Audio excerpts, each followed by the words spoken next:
Okay, here I am, another run in town. It's Monday. It's Monday the 16th. And we're at camp and we're going to make our way into town. We're going to go meet the fire chief. I don't know if I'll get any of that on film. We'll see. I'm going to play it by ear.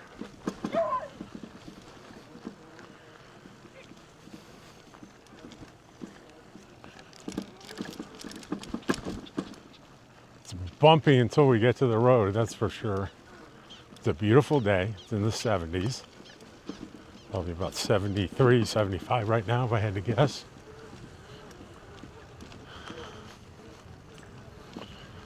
And we've made it to road.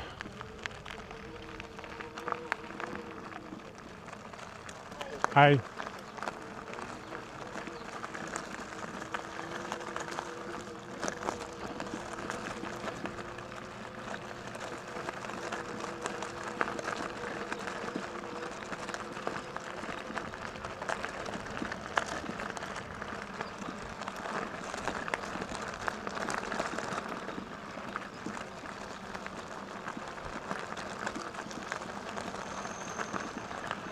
And here we are.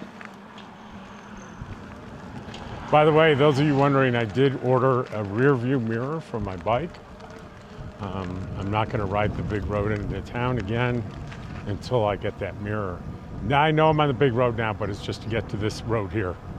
And I'm going against traffic. So the risk is zero doing this.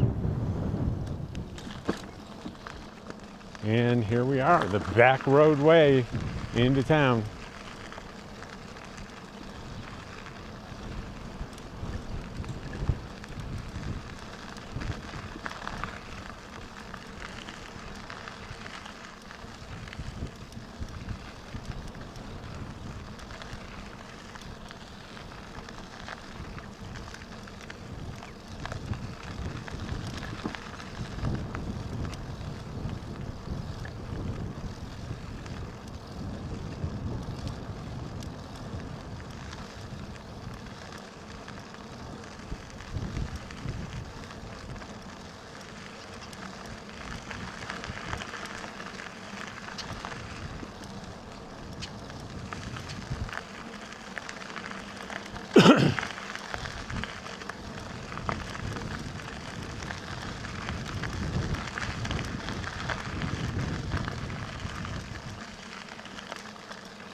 This is a much better road when it's not wet or muddy. It's much smoother.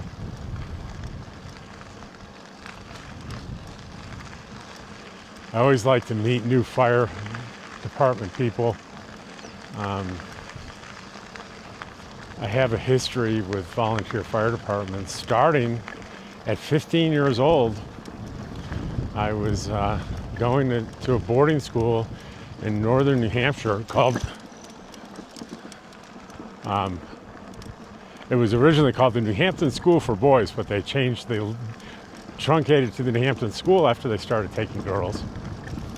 And it was in a little tiny town that had a volunteer fire department where, in those old days, they ran, when there was a fire, they turned on the big whistle in town, and the volunteers ran to the fire station and jumped on a truck and went where they needed to go. You could join at age 15, and you could do every function on the fire ground except for two things. You were not allowed to go into a burning building, and you were not allowed to drive any fire department vehicles.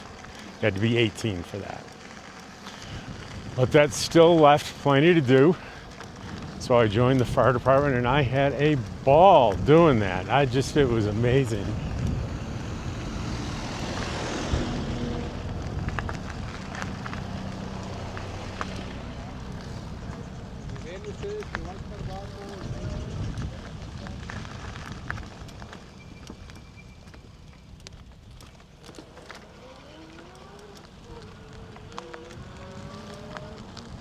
You know, even though there's nobody here in terms of cars, I do like to set the example of stopping for stop signs just to set an example. Because technically, if you're a bike, you need to obey all the traffic laws. So anyway, I did that for a couple of years and had a good time. And because I lived in pretty big cities after that, starting with Boston, where I went to college, I didn't get the opportunity until about 2003. I got the opportunity to move to a place where I joined a volunteer fire department, and that was in south of Austin, in a little area called Manchac, and it's spelled, if you saw it and you didn't know any better, you'd say Manchaca. That's how we can tell people aren't from there when they say Manchaca. It's Manchac, and the insider slang in the fire department was the shack. We called it the shack. And when I started, it was an all-volunteer department. Now it's a combination paid and volunteer. And I actually became they sent me away to EMT Basic and EMT Intermediate and Paramedic School. Over a couple of years, I became what they call the medical coordinator. That was the guy in charge of medical response, which was about 70 or 80% of our call volume. And in addition to that, I was on the board of directors and I was the treasurer for some time. And I really remember that very fondly. The chief Barron, Chris Barron, is still there as the chief. And I think the deputy chief is, I got to double check on this, is my old friend Nathan Mendenhall.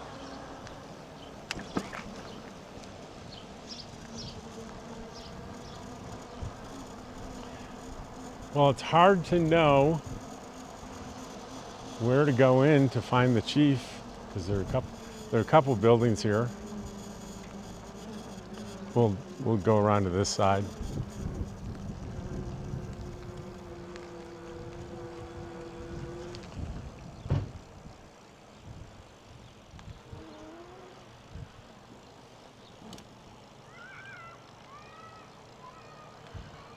We'll see what we can find. I'm gonna turn around down here. Now, turning around on an e-bike, I can tell you this. There's a temptation to make a hard U-turn. Do not be tempted. You stand a pretty good chance of falling if you do that. And I couldn't even really make that turn without hitting the curb. And the other thing is you don't want to hit things like curbs, because that can mess you up too. Ask me how I know all this. I've taken my share of spills on the e-bike. So that's my fancy U-turn.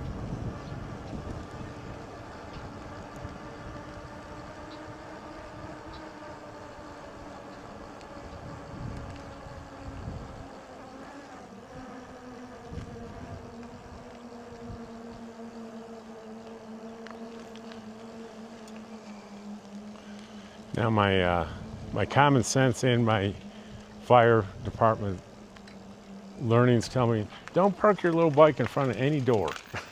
Overhead door, closing doors.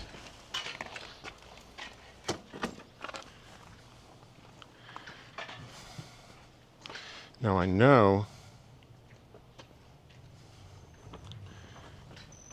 that the library's in here. There may be a public entrance to the fire department. We don't know.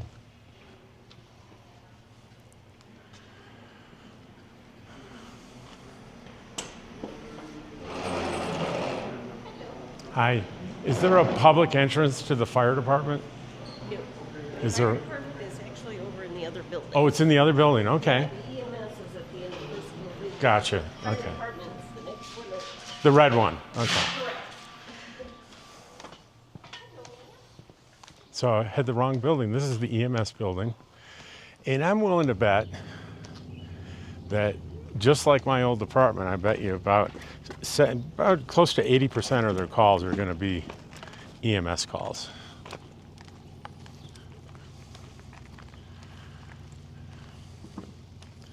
The red building is the fire department, as well it should be.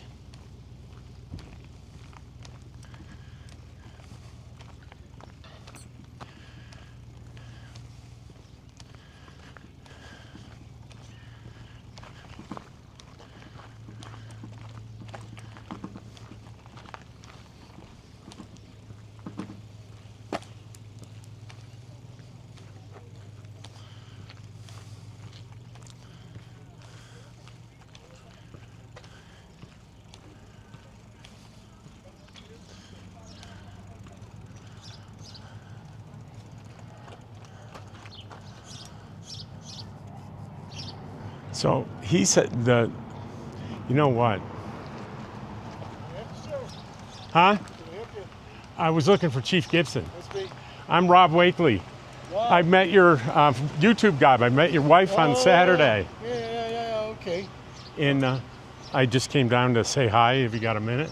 Yeah, let me get rid of him, and I'll go over here. I'll be right back. Okay, thank you.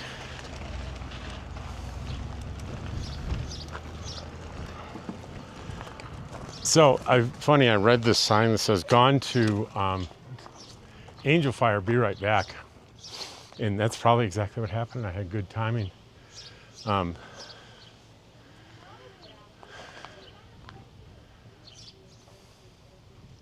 nice little picnic area right outside the fire department.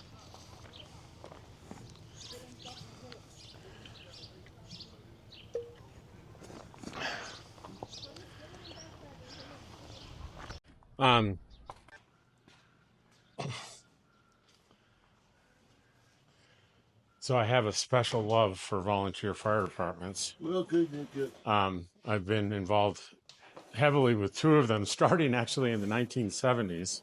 Oh. I was a junior member of, and by the way, guys on camera, this is Chief Gibson with the Angel.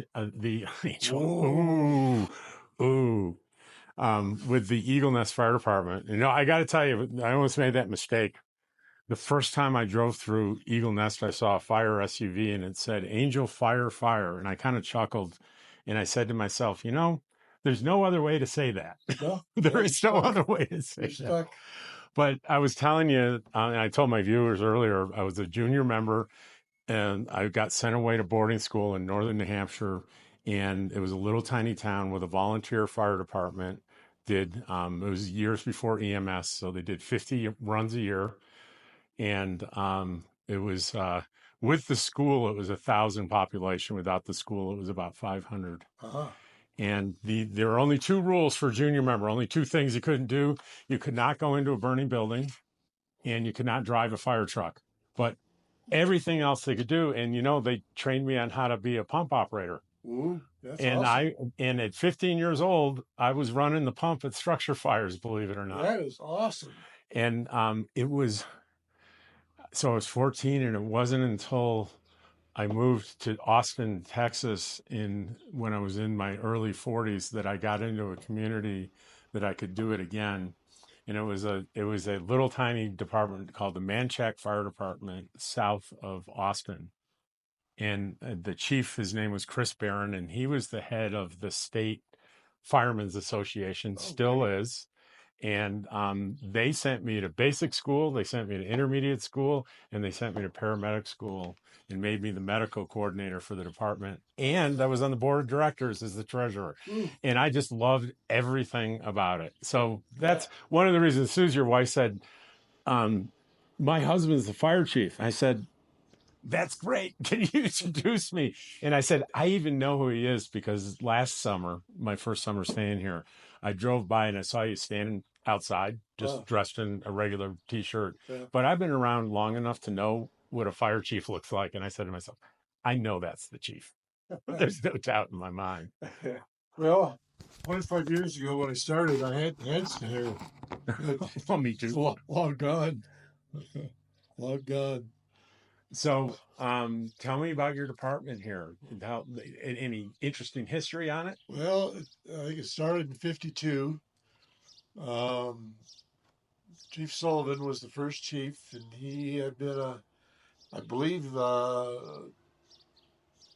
he was in the Navy. I believe he was a submariner, but he he started it with a pickup and a little pump and a little tank, and his wife Chris started the EMS, and they just kind of grew slowly. Um, when I came in '98, um, the EMS had so it was something like about a dozen volunteer EMTs of different levels. Mm-hmm. But as of a few years ago, we don't have any that are volunteer. Right. We are able to get some funds and hire. Oh, so you got paid EMS folks, huh? Yeah, Do they work the fireside as well, or is it just EMS? primarily just EMS, but if they're here on duty, they run with us on fire calls. We got them some bunker gear and whatnot, but um, one of the strange things of the uh, fire fighting business as a whole, um, there are lots of grants out there and different operations, but they won't let you spend that money on salaries. Right. You can buy trucks and hose and bunker gear and stuff, but I've never found anybody that has a good explanation for that. So I think we're covering about 3 days out of the week now with people that we hire, and they'll come and work like a 12-hour shift or a 36. We've got quarters over here. They sleep here and a kitchen and whatnot. Um, but in the other times, then our friends in Angel Fire cover for us for EMS calls. So we're all volunteer on the fire side. Um, we work pretty closely with the other two districts in the valley. Merino Valley Fire Department is between us and Angel Fire. And then they also have part of their district is on the south side of Angel Fire to the Mora County line. So their district is in two pieces. And then with Angel Fire. And we try to do some joint trainings every year, know each other's capabilities and learn faces and whatnot. We had a couple months ago, we had a fire over here at the lumber yard, and all of the departments came on mutual aid.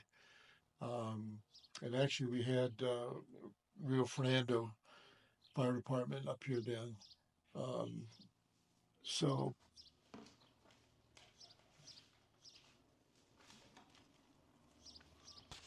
it was some. Oh. Okay. It was lumber mill over here. Of course, they have lots of scrap stuff and stuff waiting to be processed and so whatever. So it got a pretty good start on us, but we got it knocked down. So relationships with the other departments are uh, extremely valuable.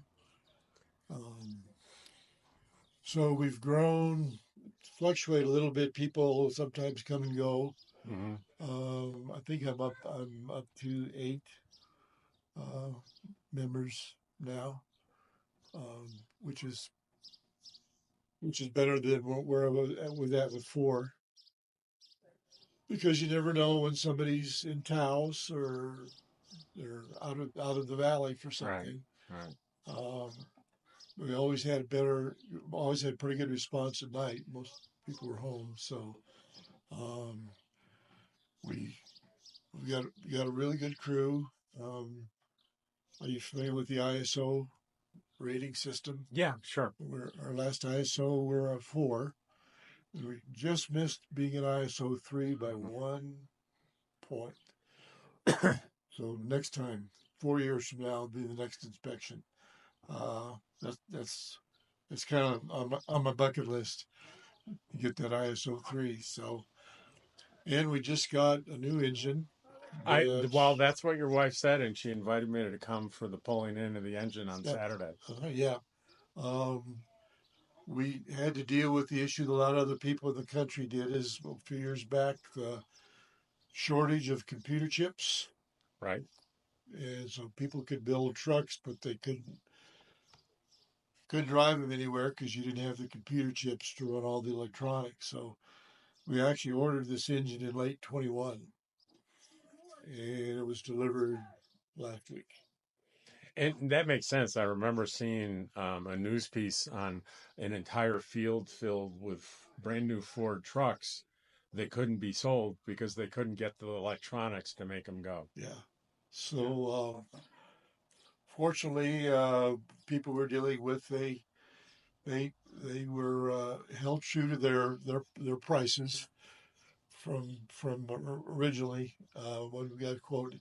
Anyway, I wrote a couple checks the other day for $493,000.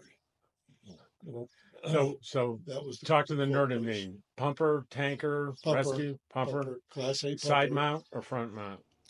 Well, that's what we call a top mount Okay. control panel. I can show you here in a minute the one we have now. It looks quite a bit like that one, but we really like the top mount up here in the dealing with the what they call WUI, Wildland Urban Interface, Hmm. where people are building up in the forests. But your pump operator can see 360 degrees, That's and, nice. and you don't have to depend on your radio uh, between your nozzle guy and your pump guy.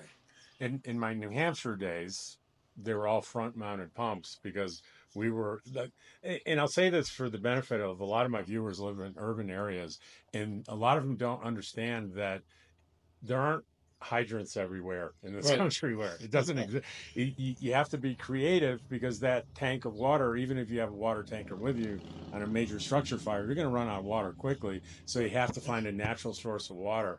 And for us, it was mostly ponds Mhm. that we got to, and the front mounted pump allowed us to put that big suction hose. We can nose right into that pond. We still do that from time to time, especially with our tender as a front mounted pump, and I can show you that here later. Um, the And guys, so you know, a tender is a truck with a huge tank on it. To 2,000 gallons there. for us. Some of them in the valley are up to 4,000. Um, you want to be very careful with who's driving Well, I was that about to truck. say the number one cause of fatality accidents for a volunteer firefighter are tender rollovers. Absolutely. And it's about a dozen or so every year. And then there's accidents with other vehicles. Um, uh, with the tenders, with the weight. And it's usually always, you see the write up, it's the same scenario. They take a curve, a left hand curve too fast, Hmm. and they go off the road and they jerk the wheel to the left to get back up on the road and it rolls. Right. And the last couple I saw, unfortunately, they didn't have their seatbelt on and they get ejected and they die right there. So driver safety is big on our list, and we new folks don't get to drive for quite a while. We get confidence in their ability to do that. Um, so we work here a while back. Like I said, we ran out of all the volunteer EMT folks, and we had a little gap in there, but we've restarted our EMS program, and it is fire-based EMS, Hmm. and have a full-time director, Greg Bobick, um, and three three different people right now that are working different shifts, uh, paid as they can. Is it an ALS service or? I, We have some it's not the whole service is not no one. Two of them are paramedics. Like one of them is a basic, okay.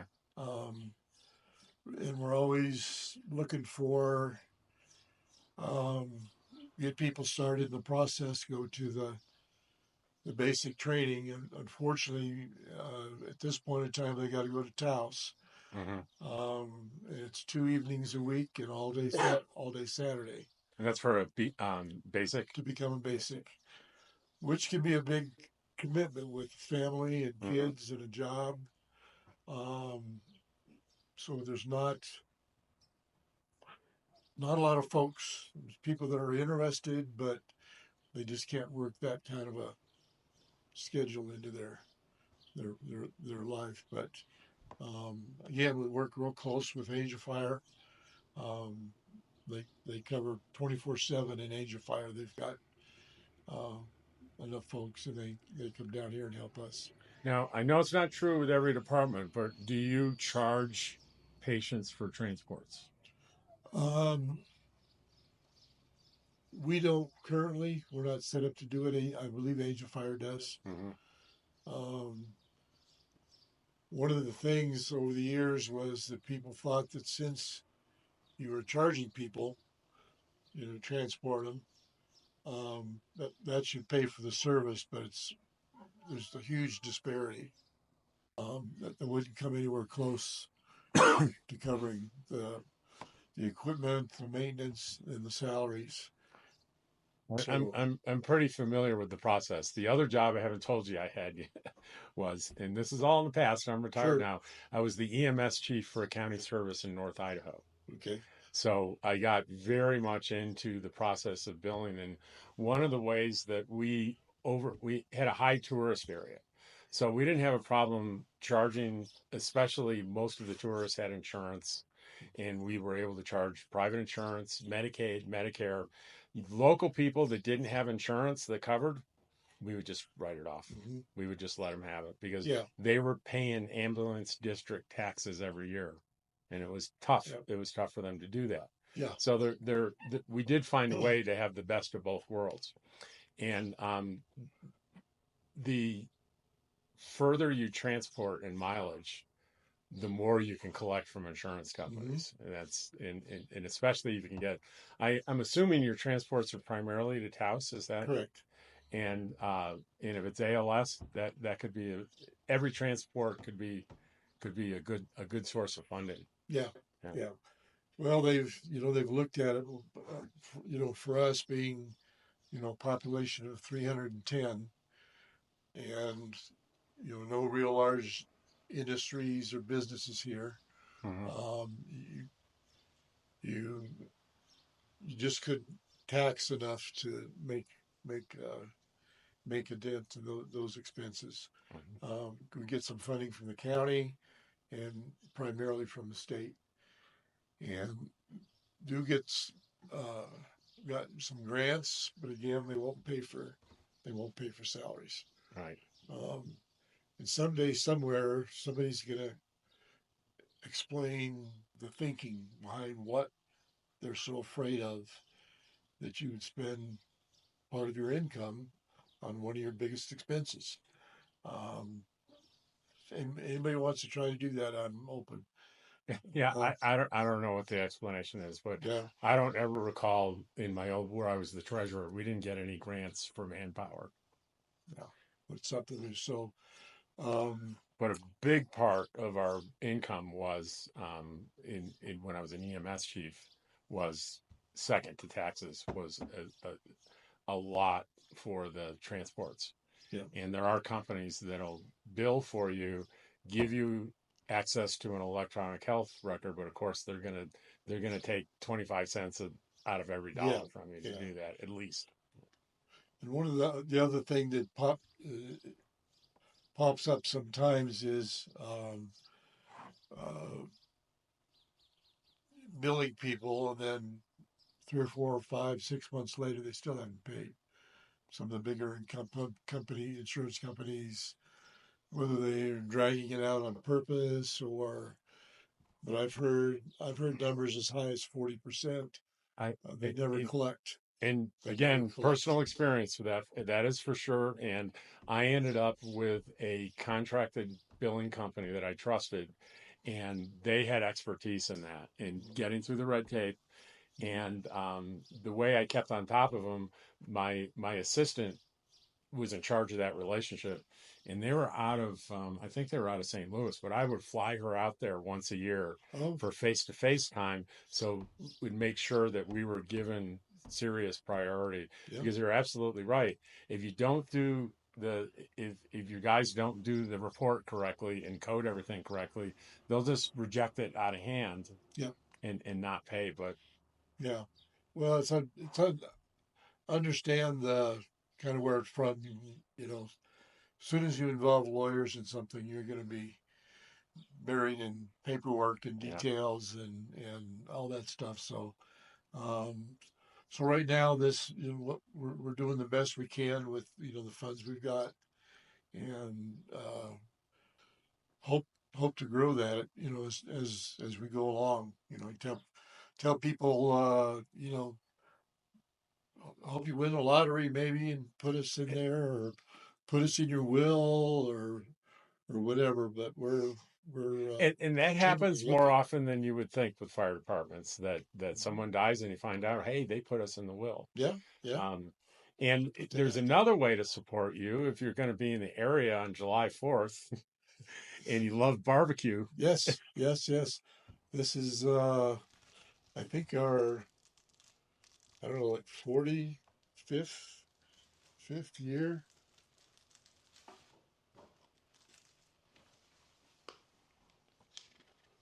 Yep, this will be our 45th year doing the barbecue. It started out Let me um get a shot of that. I think they served about 25, 30 people. Um but we've grown every year and had very, very good support from uh, our local people in the valley. Last year we served right around Wow. thousand people, and we've honed that process in. We've tried various things and whatnot, but you um, you can't have a lot of choices. You want to kind of be just boom, boom, boom, boom. There's your plate. Here's the money, and next kind of deal. We learned several years back. We're serving in the senior center building, but you could only get so many people in there, and we realized the waiting line was stretching from that building out to the street. Now, am I wrong? Didn't you do it in the Bay last year? In the your We the have Bay? seating. We have Okay. seating, and then the serving is inside. Okay. But people couldn't stand in line that long, and kids and whatever. So we decided to do a line here out of this building that's strictly to go. And the meals are packaged up, and people pay their money and get their box, and we're able to move them along pretty quick. So I think we did about 500 servings on both the dine in and the to go line. Um, we start at 11, quit serving at 4. Um, there's usually a little break in the action around 2 o'clock when the parade is. People all kind of move to the road to watch the parade. Um, and then we have that night they do the fireworks over the lake, Mm-hmm. and we staged some equipment down at the launch site for just in case kind of a deal to be just right there where they launch the fireworks. Now, if you come to the barbecue, it's $15 donation per plate, but that's not a maximum. That that is Well, a minimum donation. well, So you can afford more. we have a booth. There's a booth there. It's labeled for donations, and we do get uh, we, we do get a substantial amount there for the donations. So, like I said, all in all, it's um, we like the donations, but we do it for the village and for the tradition. Mm-hmm. Of There's course. people that tell me that they started coming when they were a kid, and every year there's no question they just go to Eagle Nest for the barbecue and the parade and the fireworks. And by the way, if they're fishermen type people, go fishing. Mm-hmm. Um, and it's generally a little cooler up here than from where some of our friends in Texas and Oklahoma come from. Uh, Especially at least at night when the sun goes down, it gets cool. So um, Is this a And separate event that I'm looking at here? The fire and EMS bake this is the sale? push-in. Oh, this is Saturday. This is what I'm No, going. no, wait. That's That's not right. this is the desserts that the EMS people do For the parade. Okay. for Okay. the that's what I want to say. The EMS folks a long time ago just decided to be responsible for the desserts, Okay. and they mostly got donations. People bake some cookies or bake a pie or whatever and donate it, and then we sell it so much a slice Okay. or whatever. So um, it's we're kind of all together, but we keep some of that separate. So that they started their soliciting for the desserts. So And if you're not here, I'm sure the chief wouldn't turn away if you mailed him a check as a donation. He wouldn't turn that down. absolutely, And I'm going Wade, to put that information in the description if you'd like to make a donation. yeah, You know, thank you very much. another thing I'd like to educate people on that aren't from rural areas is they're used to everybody that services them being paid professionals, when in fact 70% of firefighters in this country are unpaid and are volunteer. And some people are shocked by that number, and that includes EMS. EMS has ambulance and medical services have intertwined with fire over the past few decades, have been intertwined. And tell me if my guess is right. I would guess between motor vehicle accidents, which often have an EMS component, in EMS calls, 75% of your call volume. How close am I? You hit it on the head, nail right on the head.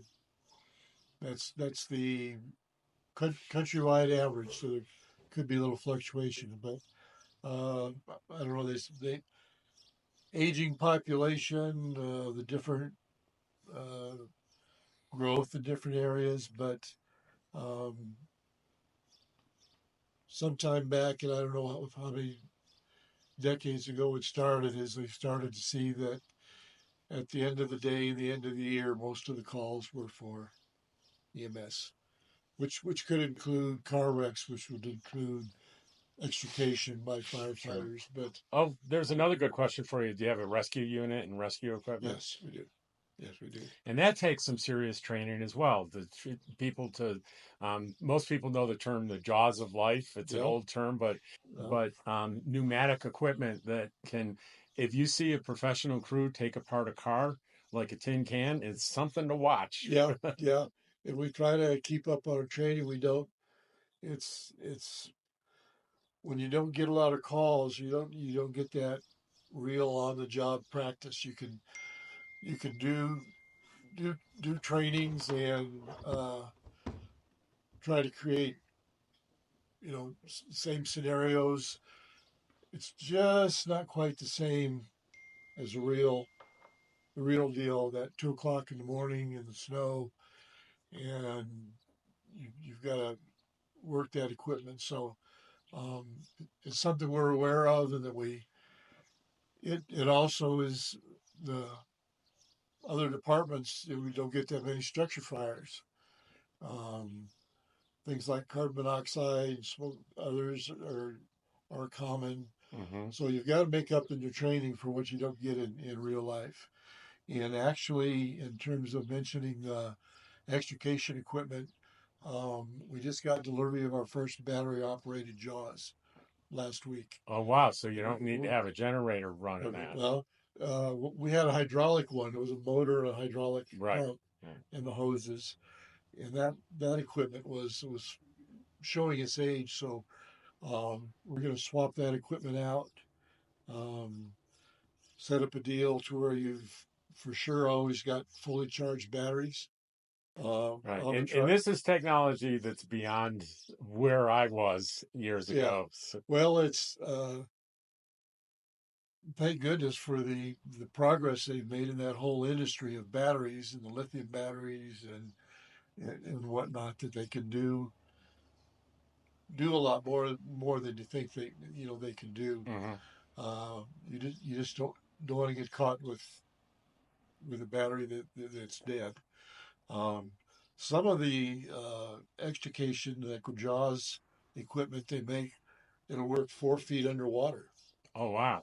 Wow. which I'm sure some of our bigger cities with rivers and canals, they run into that where you're going to be in water, tearing apart that car, trying to get out. Fortunately, we don't have that kind of situation here, Not but too many cars going into Eagle Nest Lake here. fortunately, knock on wood. Um, But if you're foolish enough, there is a boat ramp over at the state park. yeah, there is. They don't. I mean, we respond to things at the lake and the state park, but we don't have any water rescue setup. Right. And some people are often very surprised. And I said, well, you have to look at the logistics. When somebody like falls through the ice in the winter, you've got a minute or two. I think the official number is about 3 minutes. If they don't self rescue, they're gonna die. Right. We can't get there Fast enough, right? fast enough. Um, and evidently, um, the state at a state level and the parks and whatnot, um, they they don't cover that either. They don't cover that either. So um, people complain about that, and I said, "To speak to your legislature. I'm sure the parks would do it if you would fund it, Right. because they got to be sitting there, especially in the winter, and we do get a lot of ice fishing on the lake. They have a tournament, and they've got thousands of people out there on the lake.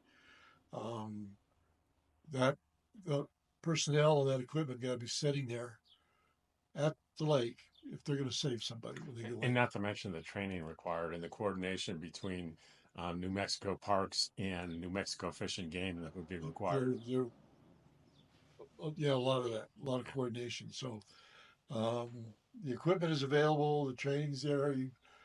We see it on the news, different places, and whatever. But you're kind of on your own if you go out on the ice. And there's also been some people in the middle of summer, for whatever reason, go overboard, and they're foolish enough not to be wearing a life vest. Right. We've had, in my tenure, we've had several drownings, people that go in without a life vest. Well, So, the other thing that can happen to people that they only have minutes to live is a cardiac arrest. And correct, here in Eagle Nest, if you're lucky enough to have it in the village, you have maybe a chance. If correct. you're up the mountain on a cabin and you go into cardiac arrest and there's not someone next to you doing CPR, you're not going to survive that. No, Um, and they've done um, CPR when somebody on a boat, and then when they come in, we meet them at the ramp with the AED, mhm, and that's happened several times. We carry AEDs in all of our trucks, mhm. including the wildland truck, so that we're kind of out and about no matter where it happens. I've been uh, unfortunately or fortunately first on scene for a few of those, and it's nice having the AED Uh-huh. in there because it does so much more than just straight CPR. When I left my EMS chief job, I was working on getting AEDs into patrol cars. So Yep, we had more of those units out in more remote areas, and it's pretty easy training to train someone how to use an AED and do sure. CPR. You don't have to go to Taos for that. You can do No, that here. no, we do the trainings here, pretty regular, both the CPR and the AED. So And we're we, we we do the best we can, but if the people are um, one of the common things up here is the altitude sickness. mm-hmm, I bet. People over 8,500 right here, and they come from the flatlands, Texas or Oklahoma or something, and they drive all night and get here, and in the winter jump on the ski lift and go around, and pretty quick they're feeling pretty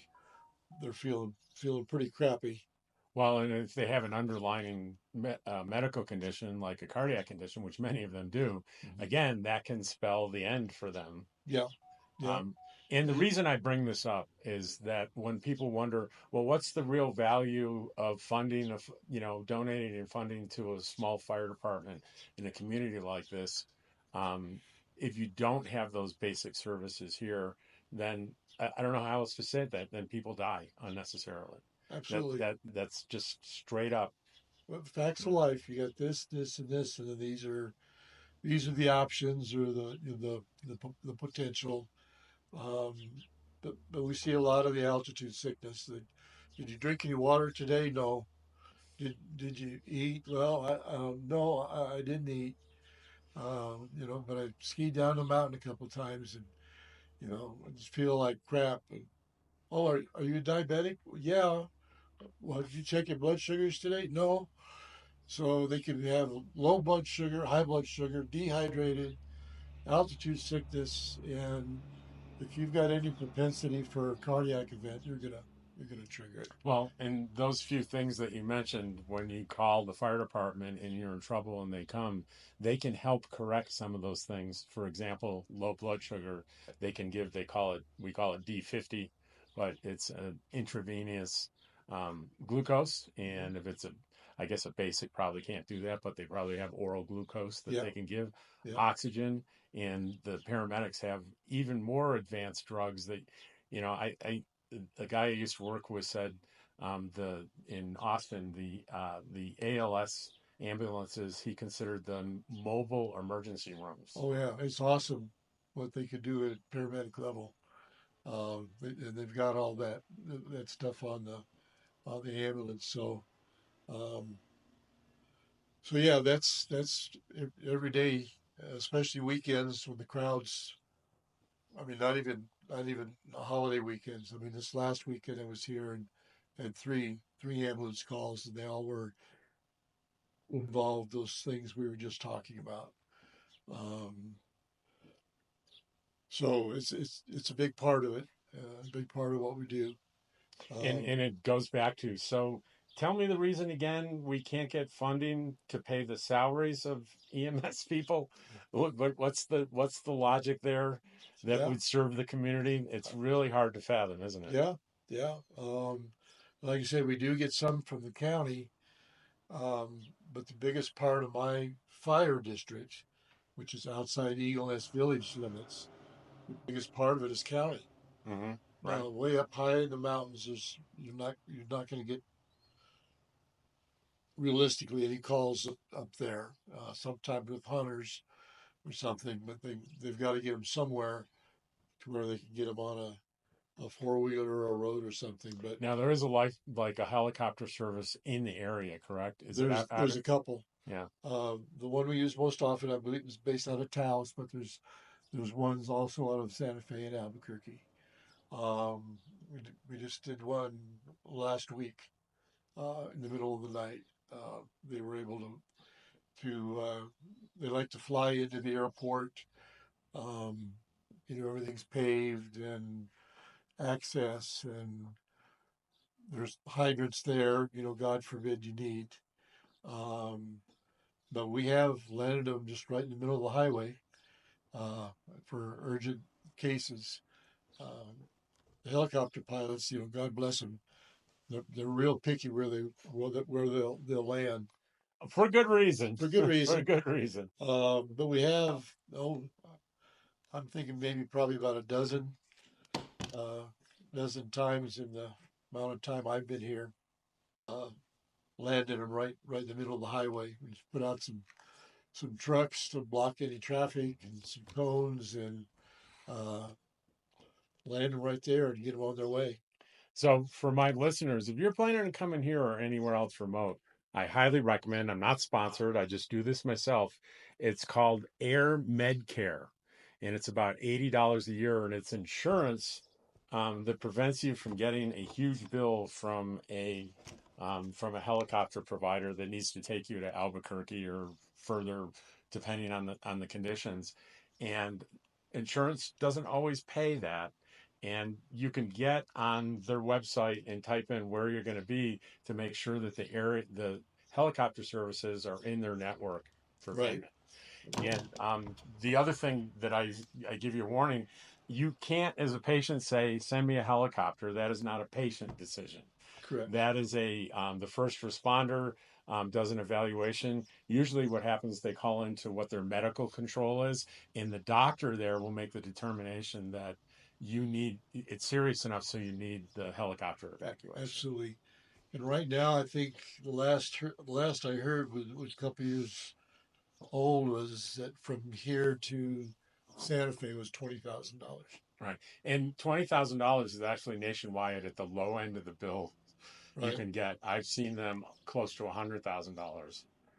Right. Um, Right. And so they the the onboard uh, nurse, they usually call them, can also decide when the helicopter gets here whether or not they will accept the patient. right. Um, and it's not usually an argument or something like that, but they have the last call if they're willing to pick that patient up and put them in the helicopter. And that's usually a critical care nurse, which is an even Absolutely. higher level of service than a paramedic. But typically, you'd see a team, you'd see a pilot, a paramedic, and a critical care nurse all Right. working together. And I think that if they decline to take a patient, they're thinking they won't be able to survive the Absolutely. flight. And now you're into the area of a whole lot of paperwork, Right. and that's just fact of life. If that guy can do the paperwork instead of me, my job is easier. Um, one of the other factors in that is they can't they can't fly in all types of weather. Right. We get thunderstorms this time of year in the afternoon. You got those clouds building up and the winds, they won't fly. If it's snowing, they won't fly. Um, they when you put in the requests, the first thing they do is punch up the weather, and hopefully within just a moment or two, we'll make a decision whether the weather will let them fly. Um, and they're looking at not only where they're taking off, but where they're landing, Right. whether or not the weather Because conditions are Albuquerque could be socked in and it could be clear here, right? right, and vice versa. There's certain situations that I would try to explain them, but most of these services also have a fixed wing plane Right. that's set up, and sometimes Angel Fire, they can land there and they you can can land meet them there. there or Taos. Uh, that might be an option, but not very often. It's even more expensive than the helicopter. So, to wrap it up for my viewers, and especially those of you that are planning to visit this area, I'm going to take a guess on what your um, top two pieces of advice are, and you tell me if I'm wrong. One would be understand what a difference in altitude can do to you physically, know what to expect, and know how to mitigate it. Number Absolutely. two, when you come here, know exactly where you are. Mhm. And if you don't have an address, have GPS location. So when you call for 911, you can communicate exactly where you are. Right on, right on. Um, the obvious little footnote is if you haven't been up here, uh, moderate the drinking. Mm-hmm. Because drinking alcohol instead of water only makes it worse. But um, you're just going into a whole new world. You know, we love to have you here, um, but we want you to enjoy it, and not feel crappy, the whole time. So um, some people even recommend if you can spend like your first night in Albuquerque, which is below 5,000 feet, gives your body a little time. Okay, Mm-hmm. here's 5,000, and the next day come up to 8. Drink, drink, drink, drink. If you're And not how many days would you recommend if I just drive straight here from where I was in the Carlsbad area? So I'm going from about 3,000 to 8,000. How much time should I give it before I resume my normal activities? I would say at least 24 hours if you're a normally healthy person. Um, if you've got any kind of cardiac condition, probably double that. And speak with your physician before you let them know what you're thinking about doing. Because I've run into situations where in learning some of the details after the fact that they should have never come here Right. to this altitude, with the conditions they have. So take your time, drink some water, um, eat regular meals, enjoy. Um, like I said, we're glad to have. We're here because you folks come, and thank goodness we have the lake.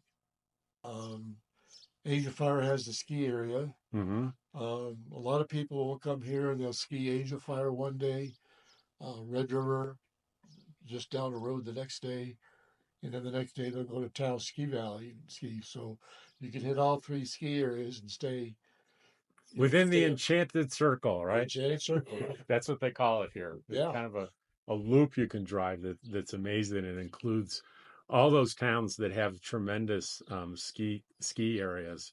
Um, but none of them have Eagle Nest Lake, do they? no, they don't. No, they don't. Thank goodness. It's a little low if you come up this summer from normal because our snow um, wasn't very wasn't even close to normal last year.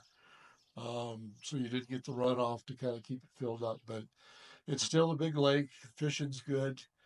Um, my buddy took his grandson out yesterday, and they got 14 trout that were this big. So the fishing's good. Lake's still there. Uh, Mountain biking is real popular around here. Birding, there's areas Yeah, you can go birding. the resort in Angel Fire has the bike park.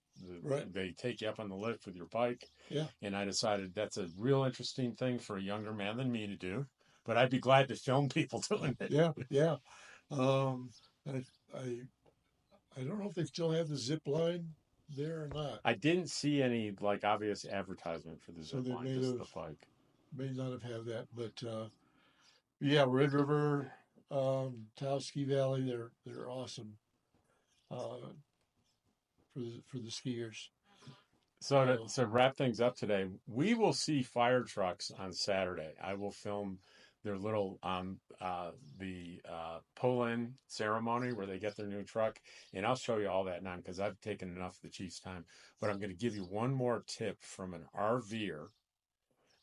If you're planning to come into this area and you're not going to an RV resort and you're going to be what we call boondocking, do not expect your generator to perform at 8,000 feet or greater the way it performs at sea level. Ask me how I know. Lose 2 to 3% of power every 1,000 feet of elevation. So keep that in mind, you boondockers out there. yeah, But and I'll pitch in there with the generators to make sure they're operating properly and you're not getting carbon monoxide because we do get a lot of those type calls and they're usually from most common from generators. right, yeah, you never want to have a generator anywhere near where you sleep. And don't think you're safe if you just tuck it underneath your RV. Ooh, That is worse, a bad thing to do. worse. And I recommend, I always have had dual carbon monoxide alarms where I sleep. I have one. If it fails, there's a backup that's totally separate. So that's a great tip, Chief, for that. Not to mention smoke alarms and fire extinguishers. We could go on and Oh, on, I go but on. I'm big into the fire extinguishers. I teach that at the academy, um, but especially the younger generation probably really never even seen one, much less know how to operate one. So uh, if you're if you're out there on your own, you need to be able to knock that fire down until we get there. right. And you need to know how to do that Right. because if you're not fighting the base of the fire with your extinguisher, you're not really fighting the fire. Absolutely. Absolutely. And if it gets too much out of control, especially with an RV, they go up fast. Get the hell out Yeah. and just think about your insurance company and the new RV you're going to get. Get the hell out. Don't die in an RV fire. No, they're tricky with that confined space and one way in, one way out. Yeah, you get trouble real quick. So that first moment or so when you see a fire and you grab the extinguisher, that's going to be about it. So, And I say we could go on and on, but I have to add one more thing. One thing that I have in addition to multiple smoke alarms, multiple carbon monoxide alarm, a propane alarm, but the low tech thing I have hanging on the wall in my kitchen is a fire blanket. It instantly comes out, and I throw that blanket over like a stove fire, and the flame's gone. And they're inexpensive. You can buy them on Amazon, and I highly recommend them. absolutely. We carry them on our trucks. All right. So, Thanks very much, Chief. I've taken enough of your time today, but we're going to be back Saturday, and you're going to see all the cool stuff that they have. Take care. Thank you. Yeah. Well, I really hope you enjoyed that interview with the chief of the local fire department, and we'll be joining him again this Saturday and his crew, and I'm sure a lot of citizens and visitors for the ceremony of the receipt of the fire truck they've been waiting for since 2021. I'll see you there on Saturday at noon.